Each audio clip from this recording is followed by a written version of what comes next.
President, dear General Counsel, distinguished speakers and guests, on behalf of Turkish Wind Energy Association, it's my great honor to welcome you all to this special event at WindEnergy Hamburg. My name is İskender Kökey. I am the Secretary General of Turkish Wind Energy Association. I will be your host today as we explore the key topics and challenges in the wind energy supply chain. Today's events hold significant importance for the future of the European wind energy industry. As we gather here, it's essential to acknowledge the rapid developments and issues our sector has faced. From technological advancements to geopolitical challenges, the resilience of the wind energy supply chain will be critical in ensuring the success of the industry in meeting both current and the future energy needs. This session will be divided in two key parts. First, keynote speeches. We will hear from the leading decision makers and who will share insights on the present and the future of wind energy. Then the second part will be the panel discussion. Following the keynotes, we will have deep diver into the issues with a panel discussion featuring the industry leaders. Without further ado, I'm delighted to introduce our first keynote speaker, Mr. Furkan Karayaka, Vice Chairman of the Investment Office of the Presidency of the Republic of Türkive. Mr. Karayaka, floor is yours, sir.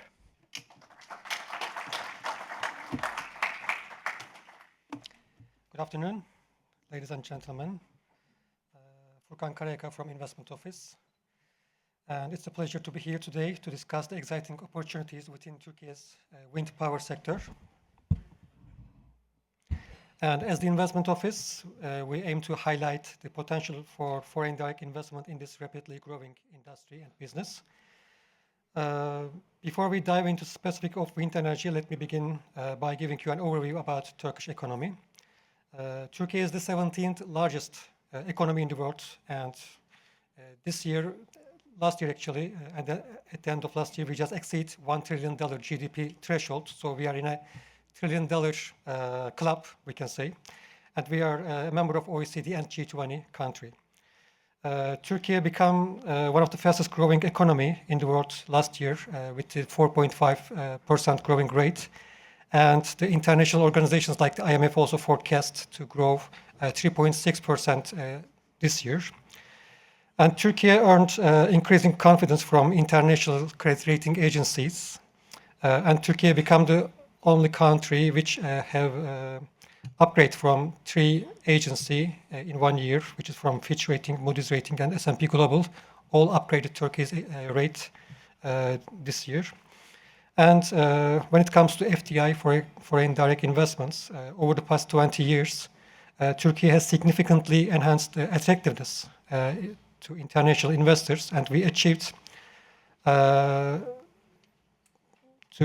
attract $260 billion in the last 2 decades. When we compare to previous years, I mean previously before the 2 decades, Turkey only attracted $15 billion, but with the reform agendas and political and economic stability, Turkey achieved to attract a high level of foreign direct investments. Our international companies numbers are rise from 5,000 to 80,000 this year. And energy industry has a significant role in sustaining this success. The Turkish energy sector has been undergoing rapid diversification, reducing reliance on important fossil fuels by increasing domestic energy production. Just to compare, only last year, Turkey paid 28% less to import energy when we compare to previous years. Please consider that we are not a slowing down economy, we are a growing economy, but still we paid less to imported energy as of last year. So that shows how we give importance to our domestic production. And driven by a growing population and industrial expansion, energy demand in Turkey is consistently rising. And the government strategy is to meet this demand sustainably with a strong focus on renewable. Dear participants, Turkey's geographic location and climate conditions offer immense potential for the growth of renewable energy, and we see rapid growth and investment opportunities in solar, geothermal, and of course, in particularly in wind energy. Government incentives, including feed-in tariffs and tax exemptions for renewable projects, have already attracted high amount of investments to Turkey. And skilled workforce, modern infrastructure, and competitive project costs also supported the growth of this industry. But there is still untapped potential. We know that. That's why you are here. And we expect a new FDI inflow, foreign direct investment inflow, in short term. There are so many projects we and Ministry of Energy are following. And several international companies already made substantial investment in wind projects in Turkey. And Turkey has been constantly adding new solar and battery energy storage system, manufacturing capacity also each year. And while also we are maintaining a stable wind manufacturing base. Several and European US companies such as Nordex, Enercon, TWEA and others have already invested in Turkey, and I want to take this moment to thank them for choosing and believing in Turkey. We look forward to their continued expansion, and as new incentive mechanism also introduced, let me talk about this. Recently, Ministry of Industry and Technology recently launched a new incentive scheme aimed to promote value-added renewable equipment manufacturing in Turkey, and companies that choose to build manufacturing facilities in Turkey will benefit from the highest level of incentive package. It's called HIT 30 program. It's already announced by His Excellency Erdogan with the Minister of Industry. And what it consists, corporate tax reductions, land allocation, direct land allocation, energy support, employment support, and others. So the total support budget will be more than $2 billion, providing a significant backing to companies looking to invest in Turkey's wind energy manufacturing capabilities. So before concluding, I want to emphasize that wind power represents one of the most dynamic investment opportunities in Turkey today, with favorable economic conditions, strong government support, and a firm commitment to renewable energy. Turkey is positioning itself as a key player in the global energy transition, and we warmly invite you to explore these opportunities and join us in this transformative journey towards a sustainable future. Thank you.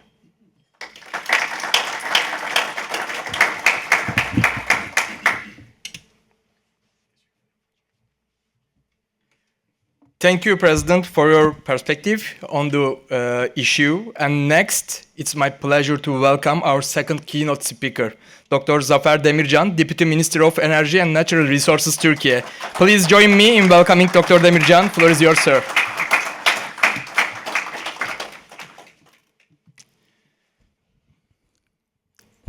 Dear participants, ladies and gentlemen, good afternoon.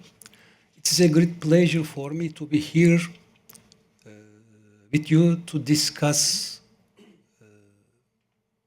important issue on this panel.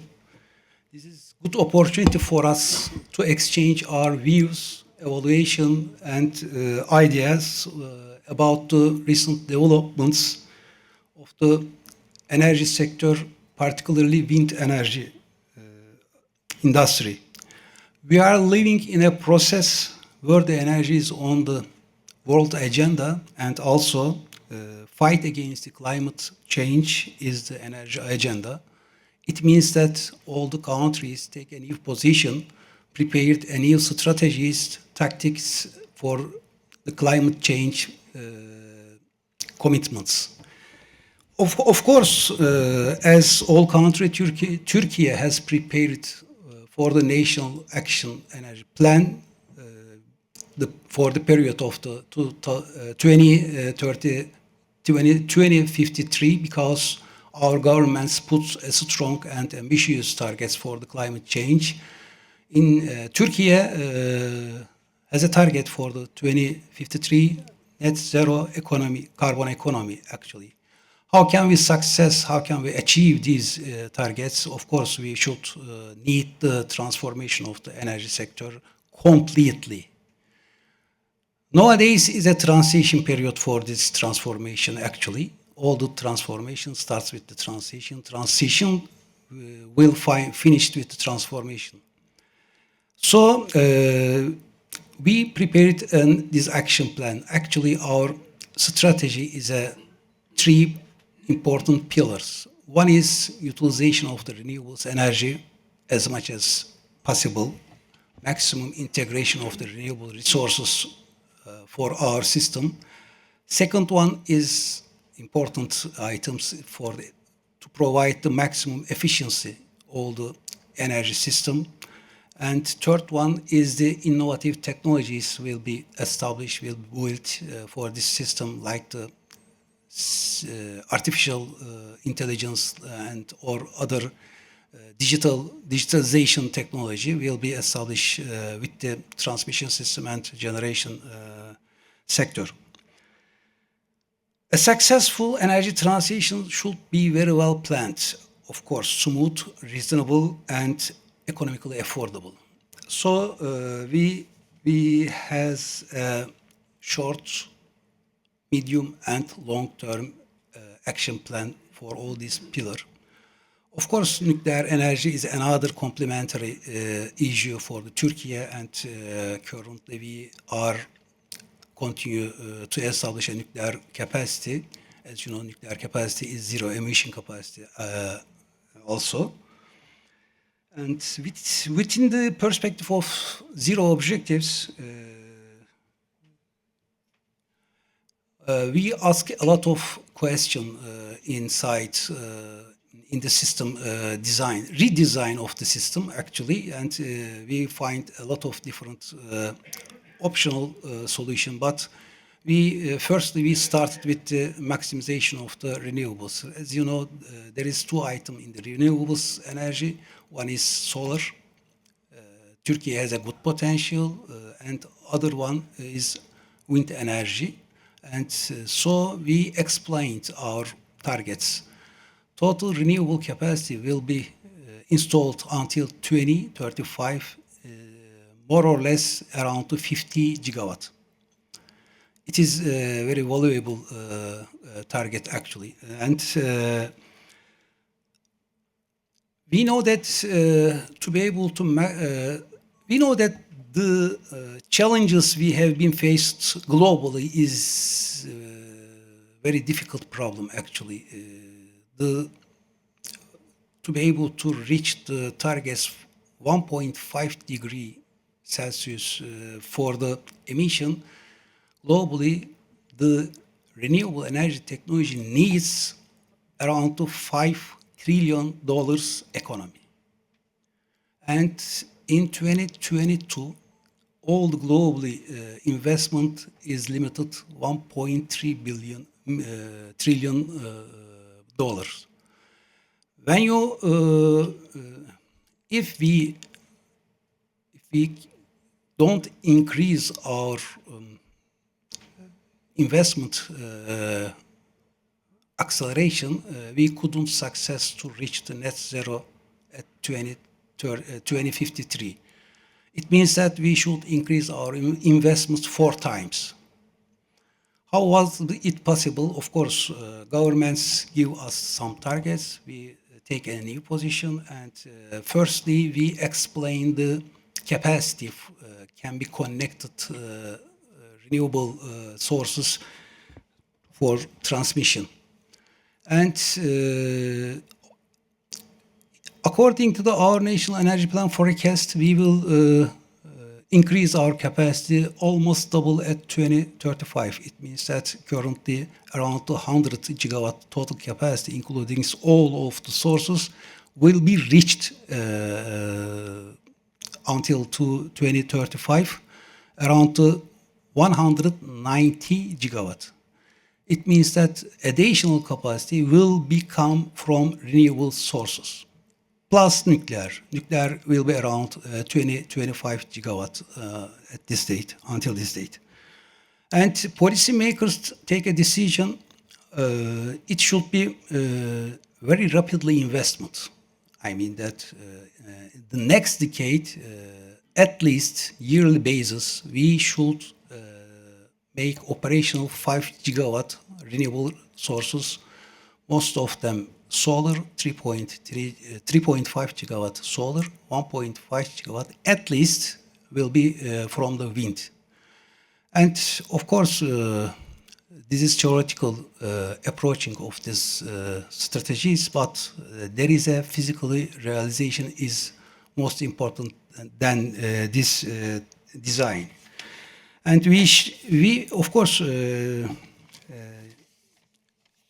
Turkey actually has a is developing country, and Turkey's energy demand is growth more than 5% yearly basis. And during that time, to 2035, our consumption will be more than 500 terawatt hour.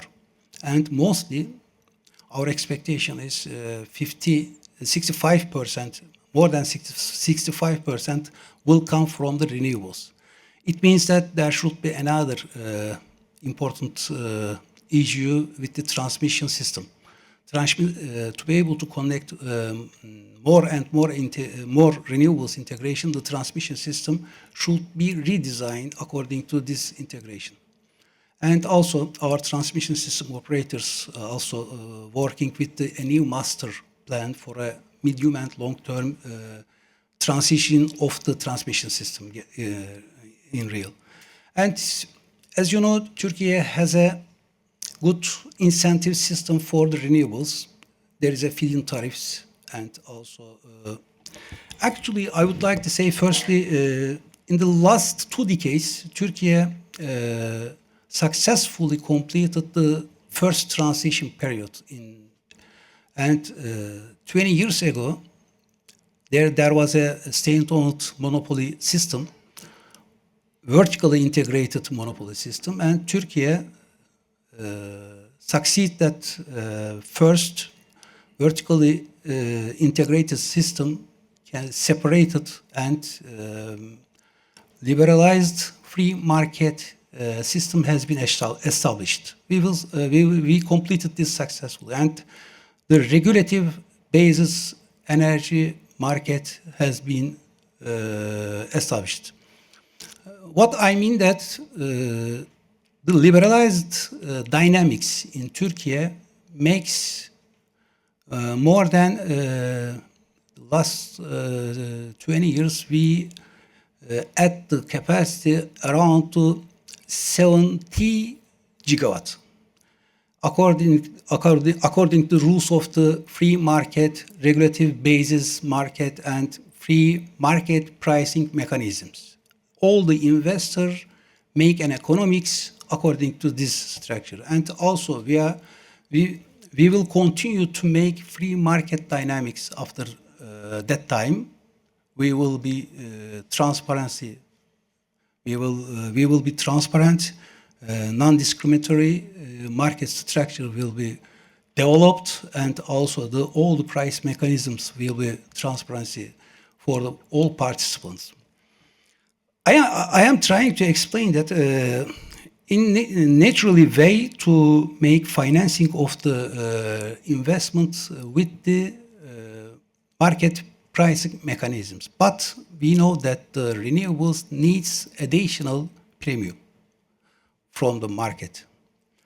And also 10 years ago, we have started the incentive scheme for the renewables, and also we have a good feed-in tariff mechanisms, and also we put additional premium from the local content, and we are trying to increase the manufacturing industry for the renewables, and also we have some success about this, and mostly around 60% of the total investment has been localized. It is a good success for the, this is best practice sample for the country. And we will try to increase this ratio. Of course, supply chain problem is world's problem actually, because there is some different countries, some different zones. There is some competitiveness, some cross-subsidization problem, some financial problem accumulated, and you should put more effort to solve all this problem. But our policymaker give a target about the localization, and after that, Turkey arranged some renewable zone bidding, and we will explain in near future. Our ministry will be announced this one, and we will keep our local content ratio at this renewable zone bidding. And also we are giving some license exempt for the self-consumption connection capacity, and all these consumers or pro-consumers, actually producers and consumers together, pro-consumers use the local content more than 60%, 70%, depends on the source of the renewables. Actually, I would like to enjoy that to announce from here. We are open, and these 2 days we discussed a lot of different company making some manufacturing facilities in Turkey, and we take a lot of notes, and we will try to solve urgently this kind of problems. And we are open to develop any business model, make incentive for the local manufacturing industry. This is absolutely open. And another good news for you, we have completed some working regarding with the permitting period. As you know, not only Turkey, all the countries has a similar problem. The permitting take a long time, and we worked very hard with the other public institutions, and we have prepared draft permitting regulations. Some of them needs the law regulations, so that we have prepared the draft articles for the parliamentary. We'll in October, the parliamentary take this agenda, and if we success this permitting in a short time, the existing permitting period, which is around 48 months, will be short half of it, almost around 20, maybe 2 years at least. And it will bring new dynamics. It will bring some easy way for the investors. And also it will be announced, our minister, maybe near future, a couple of weeks. And now at the end of my speech, I invite all of you in Turkey for the investment for the renewables. There is a big opportunity.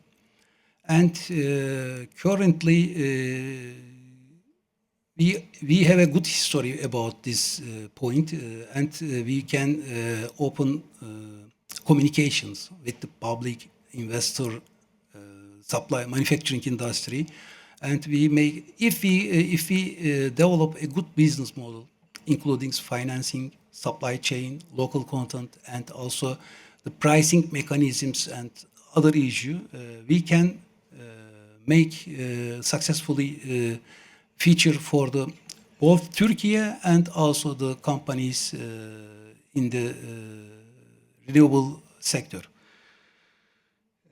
Thank you very much for your listening.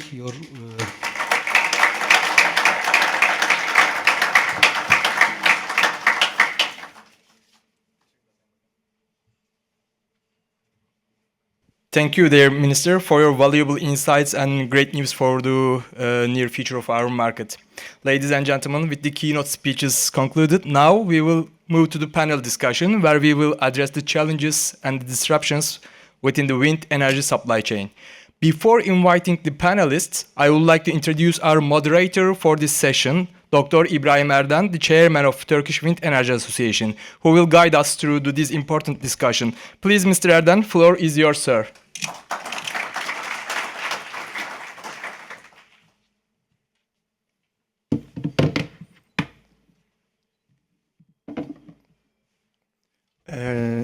Good afternoon, everybody. Dear Minister, dear Chairman, dear President, as our keynote speakers, esteemed keynote speakers, our guests, ladies and gentlemen, thank you for coming and joining us for today's discussion. I just want to make a few remarks before we start our panel discussion, just to set the floor before I share my questions to our panelists. Today, it is my honor to welcome you all to this special session titled Building Resilience, Addressing Disruptions in the Wind Energy Supply Chain, here at the WindEnergy Hamburg exhibition, which has been going great for TÜREB and our members, I hope. First and foremost, I would like to extend my sincere thanks to our keynote speakers, Deputy Minister of Energy, Mr. Zafer Demircan, and Vice Chairman of the Investment Office, Mr. Furkan Karayaka. The insights that you have shared about Turkey, about the energy market, is quite invaluable. I'm hopeful that there are a lot of people here who wanted to listen what is going on and what we should be expecting in Turkish wind energy sector in the coming period. So a quick overview about our Turkish wind energy investments and the industry. As you know, over the past decade, Turkey has emerged as a significant player in the global wind energy arena. According to WindEurope's statistics, Turkey now is holds fifth largest wind industry in Europe, and also Turkey is at the 6th position in the installed wind capacity in Europe, and globally ranked 12th among more than 190 countries. And with these numbers, we have already reached about 13 gigawatts at the end of August. So we hope that this is going to continue with a faster growth in the upcoming period. So despite these achievements, Turkish wind energy industry is also facing some challenges. We should be honest and frank to face with all these challenges. In 2023, we unfortunately witnessed the lowest wind investments in the past 13 years. Which was slightly above 500 megawatts added new capacity added. But when we turn into 2024, we have seen the numbers rebounding, and in the first half of the year only, Turkey has already installed more than 450 megawatts, which we hope will lead us to at least 1,000 megawatt by the end of this year. So the demand for we observed that the demand for local supply declined over the past 2 years, but there were several reasons, as we observe and state, because of this decrease. So there are 3 reasons we have identified. One, the local supply bonus under the new YEKDEM was slightly lower than the previous numbers, and it was a bit difficult to finance the projects with this scheme. So the second one was imported turbines. It's not only Chinese, but it's both Chinese and Western origin turbines are cheaper and often came with very favorable financing conditions and export credit terms. Then the third one, the local production costs, unfortunately, have risen slightly because of higher inflation and stabilized exchange rate and increased local costs amid economic challenges in Turkey. But we are gladly observing that our government is actively addressing with significant economic measures to overcome these issues. So what is happening on the global stage in parallel? The wind energy industry is also experiencing unprecedented growth. Projects are increasing in the United States, in Europe, and also in the Far East, and also in Turkey. Turkey itself has granted 18.6 gigawatts of storage integrated projects, wind projects in 2023. And we have recently learned and hope that will be officially announced that Turkey is going to announce a 10 gigawatt wind capacity plan very soon, which is going to tender 1 gigawatt wind projects annually until 2035. And we expect this to be formalized and become official in the coming days, which will be announced by our energy minister. So this global growth is accompanied by significant, unfortunately, supply chain disruptions. Economic tensions between the West and China have been impacting the supply chain cooperation globally, not only between Turkey and Europe, but also with the Far East and Europe.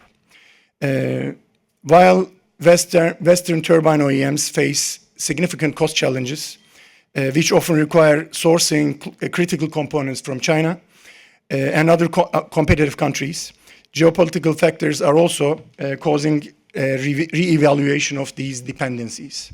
So cooperation and collaboration is at utmost importance and becoming more and more important. Additionally, recent humanitarian crisis in Palestine and related geopolitical conflicts have also led significant blockages in key maritime routes, which forced the logistic routes to be diverted from the shorter route to a longer and costlier routes, and also led to increase of prices. So what Turkey holds in this stance? In this complex landscape, Turkey stands out as a strategic partner. This is what we believe and what we are building our strategy upon. Our geopolitical and geographical proximity to Europe and flexibility, especially flexibility in manufacturing position, it brings a viable alternative for supplying wind industry components wherever it's needed. Recognizing this potential, Turkey considers onshore wind and also offshore wind, which recently has been addressed in our energy strategy plan, as strategic sectors for the future development. Our government has been supporting wind energy investments and also announced a HEAT 30 support program, which includes $1.7 billion worth special support for wind industry and the supply chain investments. So in addition to these, offshore wind, which came into picture recently in the past 2 years, is attracting high interest and growing rapidly, especially in Europe, which needs a new and expanded supply chain in and around the continent, not only in Europe, but also around Europe. Turkey is well positioned, as we believe, to contribute significantly to this demand, offering competitive production capability and a very skilled workforce. So coming to today's panel, our purpose in today's panel is to delve into these critical issues. We will be aiming to explore the current state of the market, identifying potential supply chain risks, and discussing strategies to overcome these disruptions. More importantly, we will of course examine and trying to address Turkey's options and opportunities to support global mitigation strategies and how our industry can collaborate internationally to build resilience globally. So I'm privileged here to have with us the esteemed panelists and our experts who will bring diverse perspective and insights and share those with us. So I first want to start with Mr. Dickson. So Giles, You are the first. Then I will announce Mr. Schnell, Christian Schnell from Dentons, who is the head of energy in Europe. Then Jose Luis Blanco, CEO of Nordics Group and also chairman of WindEurope. And then Mr. Juritz, COO of Enercon. So floor is ours. Let's come.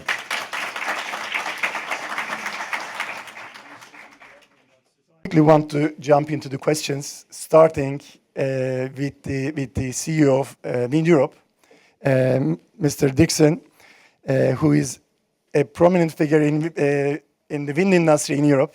So, and it will be very important for us to hear your opinions about today's discussion. So, my question is, considering the current economic tensions and the supply chain challenges, as I mentioned, between Western countries and emerging countries like China and others, how do you see these dynamics impacting the European wind energy industry?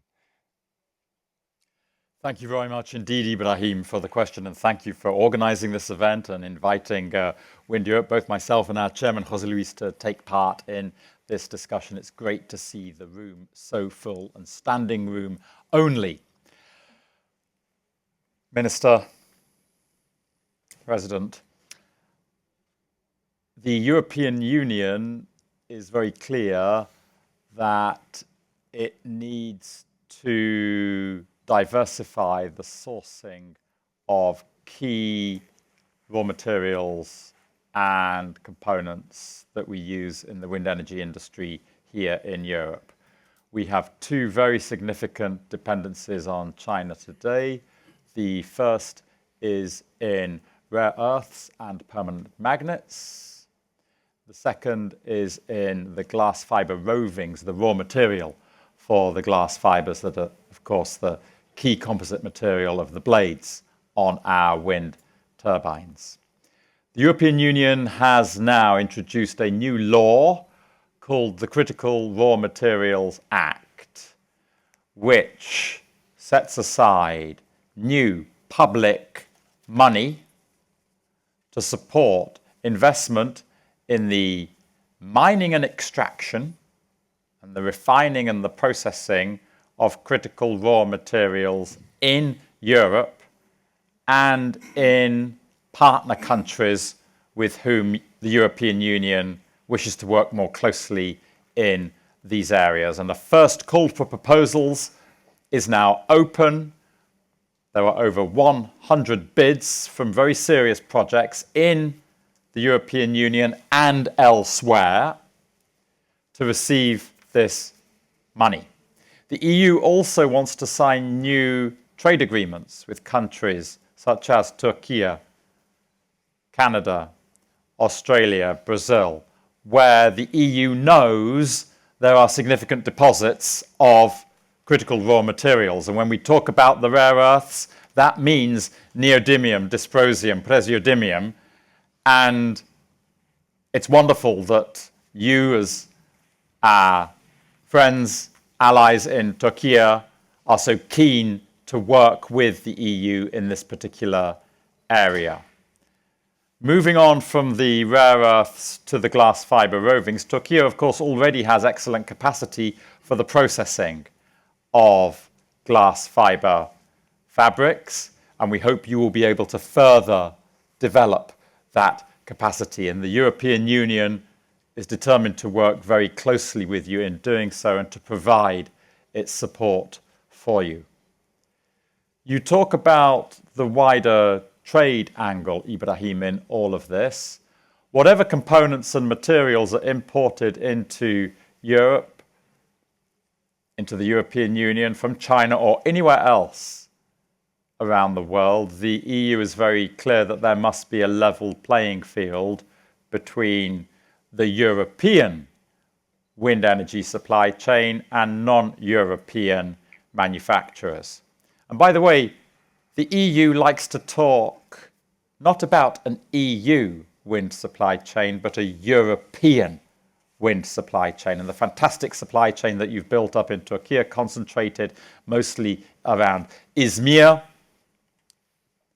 They see that very much as part of the wider European wind energy supply chain. There is also a UK and a Norwegian wind energy supply chain.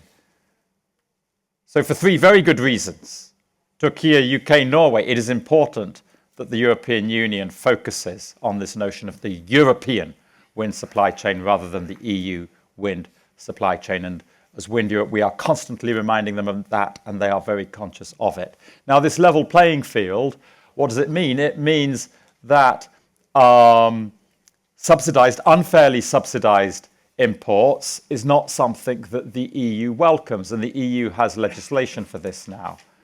The EU now has a foreign subsidies regulation which commits the European Union to taking concrete action against unfairly subsidized imports of equipment in any sector of the economy. Unfairly subsidized can mean the prices are unfairly subsidized, the difference between what non-Europeans and Europeans are offering is so great that must be unfairly subsidized, or the financing terms are so different. If a non-European manufacturer is offering 3 years deferred payment, how can they do that without some state financial institution covering the cash flow for those 3 years? We know as European manufacturers, certainly that wouldn't work without some form of public subsidy. And the European Commission have now launched an inquiry in April this year against Chinese suppliers of wind turbines, and that inquiry is currently ongoing, and we await its results. Thank you. Thank you very much for sharing your insights, especially also creating a floor of the discussion. And to my second question, to Christian, as you mentioned about the unfair subsidies and necessary regulatory measures accordingly. So, Christian, as one of the leading experts, Denton is also advising corporates and international organizations. My question to you is, from a legal and regulatory standpoint, what do you believe are the primary challenges that the wind energy developers and manufacturers face? As Giles mentioned, the unfair subsidies are, as far as the unfair subsidies are concerned, global supply chain disruptions and the concluding economic shifts. So what is your comment on that? Thank you, Ibrahim. Mr. President, ladies and gentlemen, let me first say a personal word. Actually, I'm, as you may guess, German, coming from the capital of Turkey in Germany, from Cologne. And a second thing, which is a little bit unusual, I'm practicing actually on renewable energy investments for 25 years in Poland, not in Germany, which is a little bit unusual, but it gives a certain way of, let's say, déjà vu, because the Polish market, when it comes to the installed capacity of wind farms, it's exactly the same amount as in Turkey. More or less, the goals are as well the same. And I think when you look a little bit like the economic growth of Turkey and of Poland, you see a lot of similarities. So I think there's a lot of things which most likely both countries can learn from each other. And as well, there's a, let's say, quite similar approach to the wind energy business. Coming back to the question, well, there's something which has been enacted this year by the EU, which is called the Corporate Sustainability Due Diligence Directive, CSDDD. It's a great abbreviation. Anyhow, what does that mean? It means ultimately that in case you are going to have a supply chain, and everybody has a supply chain, and you employ more than 1,000 employees, or you have a minimum turnover of 450,000 euros, 450 million euros, and that's a worldwide turnover and worldwide employees, you have to act according to this due diligence directive. And it ultimately means that, on the one hand, they want to strengthen human rights, which means, which is obviously related to child labor and those type of things. On the other hand, it has as well an impact to environmental protection. And what is worse, if you act, because that's the first question always, but you ask a lawyer, okay, but I can get against it, what does that mean? If you act against this directive and you're not doing this due diligence exercise, what I explained in a moment, it means that you can get fined up to 5% of your global turnover, which is quite a lot. Obviously, then you say, okay, then maybe I act in accordance with the directive. But what does that mean in practice? It means, on the one hand, there's a lot of documentation obligation, and even worse, reporting obligation. That's easily said, but what does that mean, for example, when it comes to wind turbines? For example, in the wind turbine, you have a lot of magnets. Almost the only producer of magnets worldwide is China. Nobody knows this. It all comes from China. Guess that your obligation of documentation reporting might be not so easy with China. So not a good thing. On the other hand, for example, blades. Blades are made out of balsa wood. Where is balsa wood coming from? Almost everything comes from Ecuador and a little bit of Peru. Forget about documentation reporting obligations. And if you don't fulfill these documentation reporting obligations, they could knock at your door and take 5% of your global turnover as a fine. So this becomes quite problematic. For the time being, the directive is there. There's an implementation period of 2 years. Then you have a certain transition period of another 5 years, but it hits you quite brutally. And a second thing, which already Gilles mentioned, is the question of raw materials or critical minerals. Yeah? On the one hand, we say, okay, wind turbine, great thing, but what comes after the wind turbine? There always comes a battery, meaning battery manufacturing, because everybody knows that without energy storage, it doesn't fly. Guess who has 70% market shares in battery? China. Yeah? Or you have an electrolyzer, hydrogen production. Who has 50% of the electrolyzer capacity in the world? China. Hopefully these guys don't think that's a great idea to enter into Taiwan, although they tell you something else. But if they do it, then you can forget about energy transition, because there will be no batteries and no electrolyzers. And of course, this means, on the other hand, there's a huge chance to react to that. And I think Turkey is perfectly positioned to not only look at, let's say, the typical problems of everybody in the supply chain, but as well to solve the solutions, because you have great access to the Central Asian markets, what we know best, because actually I'm as well responsible for Turkey and Central Asia.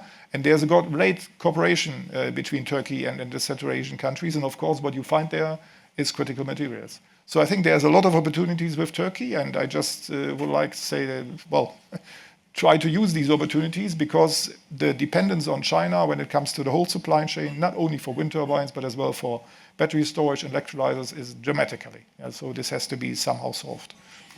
Thank you very much for addressing these opportunities, and also which are coupled with the legal changes and necessary frameworks. I mean, Ministry of Energy, as far as it has been announced a few years ago, has been working on the raw material sourcing and developing their sourcing from Turkey. There are 2 significant deposits which needs to be utilized in the future. And I hope we will be able to put it in an economic perspective where we can utilize it for wind turbine manufacturing in the future.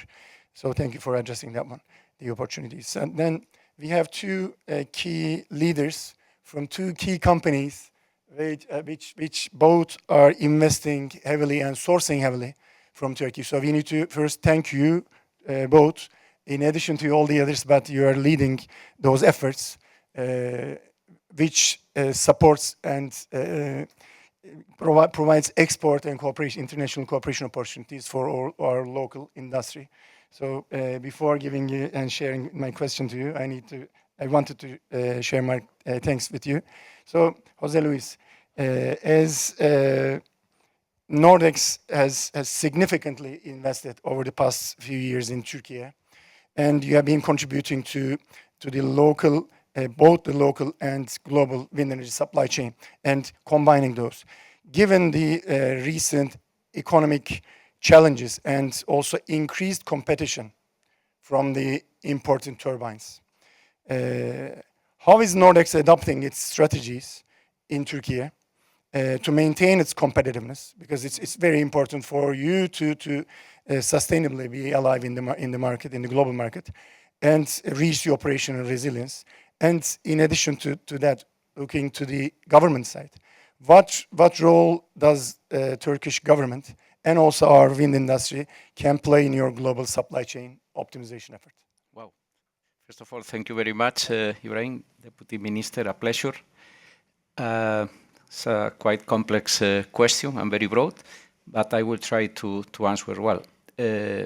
Just to put things in perspective, we are very happy in Turkey. We've been operating there for many years. Just to put things in perspective, we do procure 1 billion euros a year in Turkey from Turkish suppliers. 60% of that is exported to Europe. 40% of that consumed in Turkey. So 600 million a year that our Turkish suppliers do for us, for other countries. And this is thank you, first of all, to our customers and to the government that put in place the JECA and a very well thought local supply chain policy. Giles can comment. We are discussing and advocating the European Commission, other governments, that they should look at Turkey, how successful this JECA and local content policy and how much wealth and prosperity brought to the region. Now we are confronted with another dependency, and we are discussing the resilient criteria in Europe. So Europe wants to implement a resilient criteria, which means allocating certain local content capacity to certain components where you depend more than certain % from a single source of origin, in this case, China. So very much I encourage you to keep doing what you are doing, because this has proven to be very, very successful.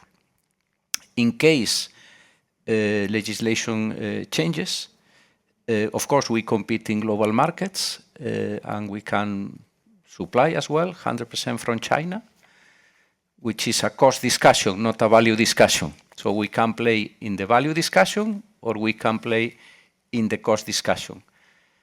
But it's very difficult to keep both. It's very difficult to keep exporting 600 million a year, to keep investing in Turkey, if that value is not taken into account into the auctions. So we will adapt to whatever the market requires. But I think doing the econometric analysis, Turkey is one of the best, if not the best, local content policy worldwide. And we plan to keep being a very active partner for our Turkish customers and for the Turkish government. Thank you very much. And also sharing your trust in local supply chain. I hope Turkish supply chain can also respond to your expectations, both in terms of quality and also in terms of competitiveness. Just one example, last week, we hosted in Istanbul our global supply chain event, where suppliers from over the world, we gather in Istanbul because Turkey is, we have 3 sourcing hubs, China, India, Western Europe, and Turkey. And Turkey is one of the best sourcing hubs for the company. And this is thank you to very good education system, very committed people, and very good customers and suppliers, very entrepreneur. On top of exporting products from Turkey, this you might not like, but we are exporting talent. We are exporting a lot of talent. So we are very blessed that our Turkish organization is among, if not the best performing organization we have. And for example, last year, more than 20 Turkish colleagues are now supporting us in Belgium, in Germany, in Finland, in US, and we plan this to... Yeah, we are losing familiar faces from the market. But I hope, I mean, the new ones can emerge and also support Turkish industry as well as European industry. So thank you for that trust. So the 4th panelists, our 4th panelist is from Enercon, the CEO of Enercon, Mr. Heiko Juritz. Enercon is, as I mentioned, I mean, it's like Nordex, one of the leading organizations, turbine OEMs, which trusts in Turkey and continues very close cooperation with local supply chain, and also has its own investments for many years in Turkey. So we hope that it is going to continue. But my question to you is again linked with with Enercon's past and future strategy. So you were known as based on, I mean, you are known based on your direct drive technology and your integrated supply chain approach. Approximately 10 years ago, the first time I visited your factory in Magdeburg, I was told that you are manufacturing 75% of the components internally. So, which was back then maybe a very strong and successful integrated supply chain strategy. But in the face of current global supply chain disruptions, and also these economic challenges, maybe tensioned competition, how is Enercon adjusting its operations to enhance its resilience and strength? And how do you perceive Turkey's potential as a strategic partner to strengthen your supply chain and support your resilience? Yeah, first of all, Mr. Minister, Mr. President, it's a big pleasure being here and also a big honor to be together with you today here on the panel. You know, when we are looking back to Enercon, and you are absolutely right, this integrated supply chain was something what Enercon was really maintaining over decades, that we were trying to build some kind of independency within strong in-house manufacturing.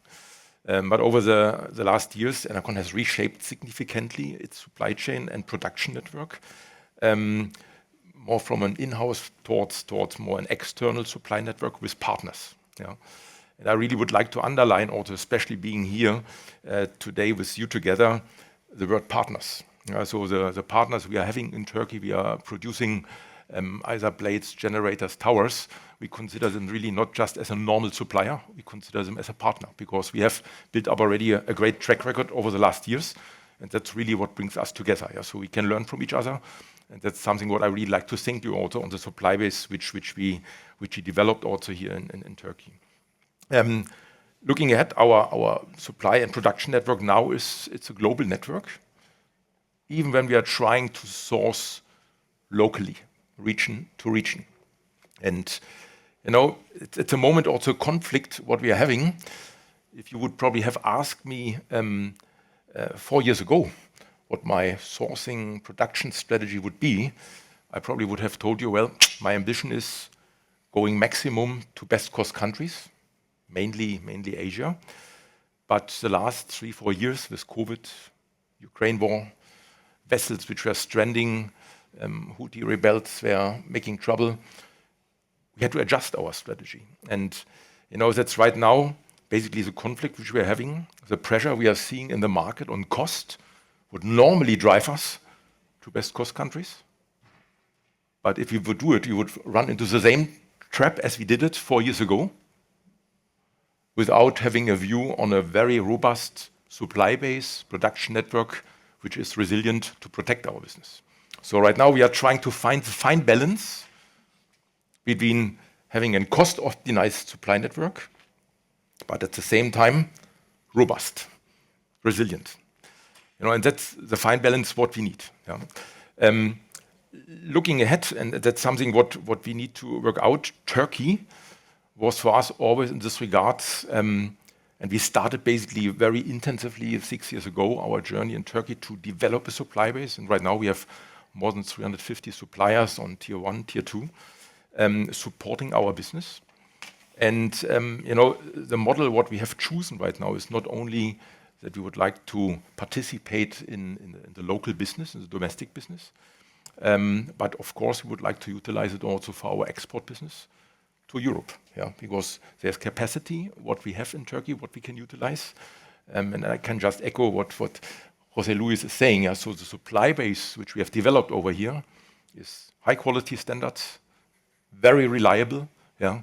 And I just like to underline it again, we were working together as partners. We have opportunities to have a development partnership together. We are innovating our business together. Yeah?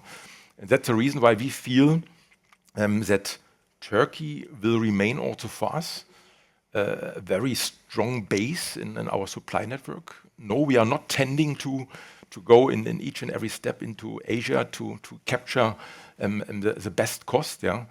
But Turkey for us is really a cornerstone in creating a reliable supply network within our global network. So therefore, we feel extremely committed with the good experience we had.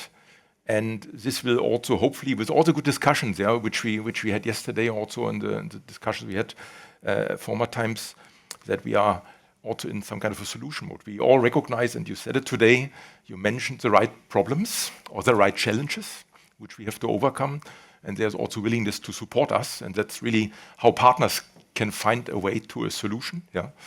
And that's what we really appreciate in the partnership in the years we have made business here together. And I believe that's probably what we both can say. Yeah. We feel extremely comfortable in also being in Turkey and also seeing the further developments what we have. Thank you very much for sharing your trust and also intention to continue the cooperation with the local supply chain. We hope that it's gonna materialize. Since we are running out of time, I'm not going to go to the second round of questions, but I'm going to ask you the same question hopefully with short answers. Would be I hope that it's going to be an easy one, but given these rapid growth of wind projects worldwide and also in Turkey, and increasing need of robust supply chain. I mean, we have talked about Turkey and what Turkey needs to do, what you want to do with Turkey, but turning back to Europe, what kind of collaborative and strategic decisions from European policymakers do you consider is essential to strengthen wind energy supply chain in wider Europe? Not in Europe, but in wider Europe. One answer, let's say. Yeah. Thank you, Ibrahim. One issue we have not talked about so far is the national security angle in all of this. There are around 300 electronic sensors on a modern wind turbine. And whoever's put the sensors on the relevant components is receiving constantly information about the performance of those components and also has the power to control the functioning of those components. And this gives rise to very real issues and concerns in many quarters about data security. Where does this data go?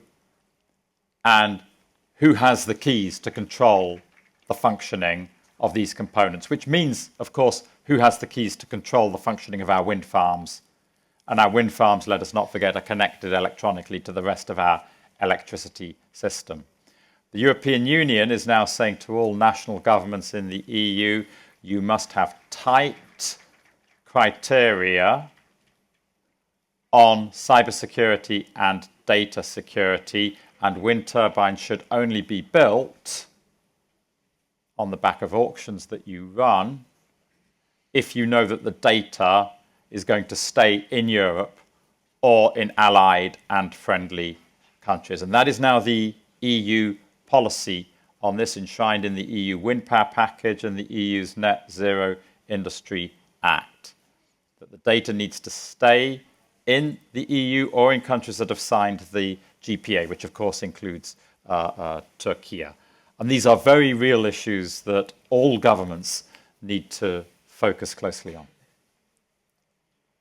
Thank you, Giles. As a professional sectoral politician, he diverted us, thank you very much, to a very important issue, which is data security. Thank you for your answer. Then, Christian, back again to my question. What do we expect from European countries and European policymakers to increase collaboration? To be honest, quite easy, because what we discussed in the first round was the point of view of, let's say, turbine manufacturer. But what happens if nobody orders these turbines? Because what do you need? You need a bank. What you usually have when it comes to banks, and you know that I think quite well in Turkey, you have the European Bank for Reconstruction Development because they're financing most of the projects.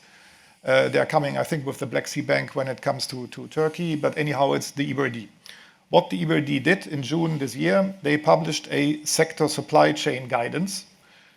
Doesn't sound very good, it is not, because all other banks who will finance renewable energy projects, and even worse, even guys like utilities who don't go to banks follow as well the same guidance. They will trace 25 core components and say, okay, that's a nice wind turbine. It has 25 core components. And we want to know exactly where these 25 core components come from. What is the impact when it comes to environmental impact, when it comes to social impact. And again, we are coming back to China, because who is delivering these core components? You said it already, 50 to 80% of these core components come from China. Great. And obviously, the traceability in China is zero. Yeah? And if you right now want to go to the EBRD, want to have money from them, they say, look, please deliver 25 core components, full tracing, including a certification, because you have, for example, something like a so-called Initiative for Responsible Mining Assurance, IRMA. They are dealing with critical materials. What does that mean? You have everywhere these critical materials and you have to trace everything. So what ultimately does this mean? If you want to get money from the European Union, meaning EBRD or European Bank for Investment, you have to deliver for 25 components the full traceability. You cannot do it with China. You have to go somewhere else. And this obviously changes the whole landscape. And this ultimately drives the whole thing, because as an investor, you need finance, because you're not paying it out of your pocket. Even if you do it, you have to follow the rules. And this completely changes the whole environment. And I think this is the major driver behind the whole thing is always the money. If you change the access to the money, to the bankability of the projects, you suddenly change the behavior of all these guys. Thank you for highlighting the importance of financing and access to competitive financing, especially. So, same question to Jose Luis. I think the first, and in my view, most important thing is local volume. And steady local volume. I'm glad to see the 1.5 gigawatt target. Because with the local volume, it's very difficult to keep load in the local factories. And if you don't have local volume, you know, the local factories struggle to compete globally. But if you have the local volume, and if we can do more than 1 gigawatt, the better, and if we can apply the same criteria to other local volume that might be available in the market, in our view, the better, then comes a very important thing, which is the resilient criteria from the Commission. So the Commission wants to diversify single source. So then you have a supply chain that covers 25% of the load with local volume, and the rest you use it as a resilient backup for the European demand. And let's not forget something that was very important in my view, which was the export credit from Germany. This was very important to make projects bankable and financeable. So those are the key three issues to protect: export credit, local volume, stable local volume. I'm not saying that we should aim for the capacity we have in Turkey, but at least to deliver certain base load on a stable basis, and keep exporting Turkish products. I believe Turkish government has done its work, has already established the capacity. So now the second issue that you mentioned, the export credits and additional financing, project financing, will play a key role to increase the cooperation.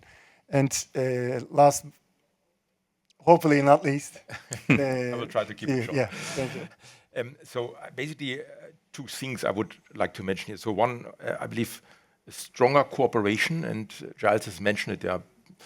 We are talking about Europe, and we're talking about the EU, but a stronger cooperation between Turkey and the EU in the model you have chosen. Yeah, for Turkey is for me the benchmark.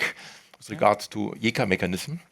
And I feel if we would have the same setup in the EU, it would protect also, or it would give us a fair competition, a level playing field, which we can use. Because we are all about competition, that's okay, as long as it is a fair competition. So cooperation on this level, from my point of view, really would make sense. And I know that the NCIA is giving us a certain step, but I believe we need to go one step further. Yeah.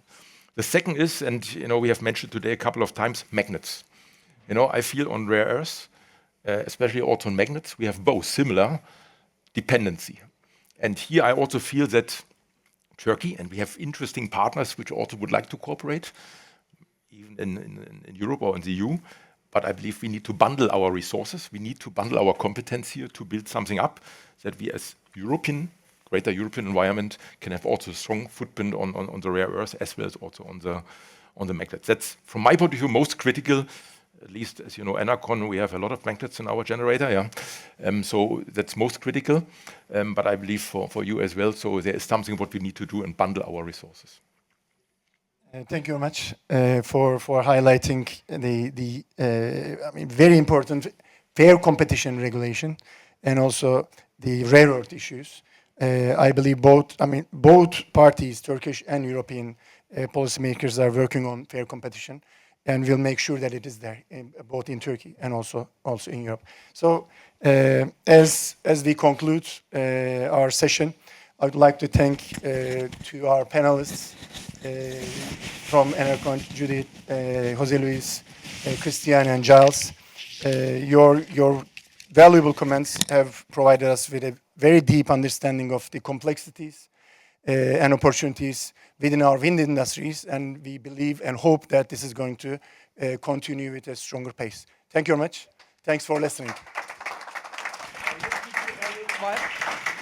After this fruitful discussion, we have very small ceremony to express our gratitude to our keynote speakers and panelists for their valuable contribution. Now, I would like to keep our chairman on the stage to present gifts to our keynote speakers, the dear minister and dear president, please.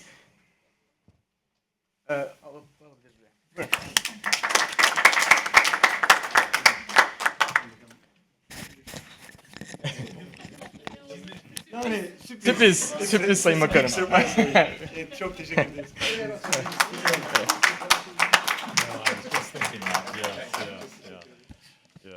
Sayın Bakanım, sizi bir dakika daha tutacağız. Buyurun. Vereceğiz. Now, we would like to invite their minister and their president to present gifts to our distinguished panelists, Giles Dickson, Christian Chanel, Jose Luis Blanco, and Heiko Juritz. Please, gentlemen. Hemen alalım.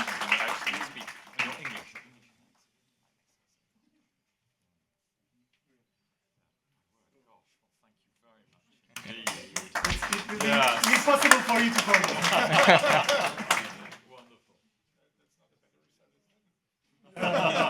It's authentic. It's quite authentic. Yeah. Christian Chanel, yeah.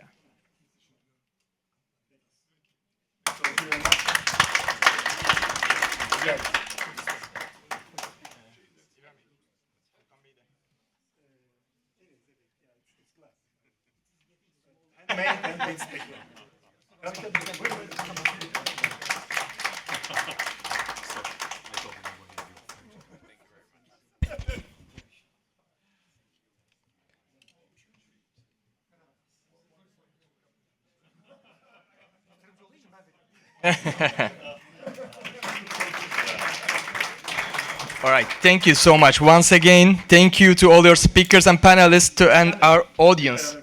All right, we are closing with the family picture. And we look forward to continue collaboration together. Buyurun. Diğerlerini alalım mı? Sen de gel böyle.